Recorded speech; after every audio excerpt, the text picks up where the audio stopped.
छौड़ा केलकौ गयू हाँ गुज गुज बुझाई छ। जय माँ काली रिकॉर्डिंग स्टूडियो फुलपरास चौक से। छौड़ा केलकौ गयू भारी गुज गुज बुझाई छ। छौड़ा केलकौ गयू छौड़ा केलकौ गयू भारी गुज गुज बुझाई छ। झोली के बटन खुलल बुझाई छ। छौड़ा केलकौ गयू भारी गुज गुज बुझाई छ। छौड़ा केलकौ गयू हाँ गुज गुज बुझाई छ।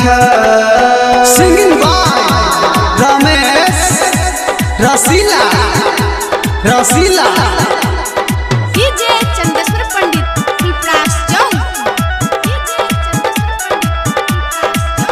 तोहर 16 के छेलौ जवानी गे जान छौरा सब तू जाके करे लगिन मान। करे लगिन मान तोहर 16 के छेलौ जवानी गे जान छौरा सब तू जाके करे लगिन मान। केला जवानी के बेकार खाका छौरा भेलौ फरा कुछ तो नहीं गे तोड़ा कोई रही जगह के कुमार। नहीं गे तोड़ा कोई रही जगह के कुमार। बूढ़ा जवानी ऊपर भागई छ। छौड़ा केलकौ गयू हाँ गुज गुज बुझाई छ। छौड़ा केलकौ गयू हाँ गुज गुज बुझाई छ। छौड़ा केलकौ गयू हाँ गुज गुज बुझाई छ। जय माँ काली रिकॉर्डिंग स्टूडियो फुलपरास चौक से। पहले छेलौ जवानी गे कनी फूलल अब लागै छौ देखै में घूलल घूलल। अब लागै छौ देखै में घूलल घूलल।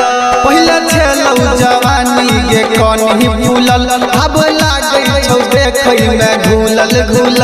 मत पीटै छौ सब छौड़ा कोना क केलकौ गे तोरा। हमरा त लागै 1 2 3 10 को केलकौ गे तोरा। हमरा त लागै 1 2 3 10 को केलकौ गे तोरा। राइटर रुदल हसू पर बुझाई छ। रसीला केलकौ गयू हाँ गुज गुज बुझाई छ। रमेश केलकौ गयू हाँ गुज गुज बुझाई छ। डीजे चंदेश्वर पंडित फुलपरास चौक। 91 13 90 67 65।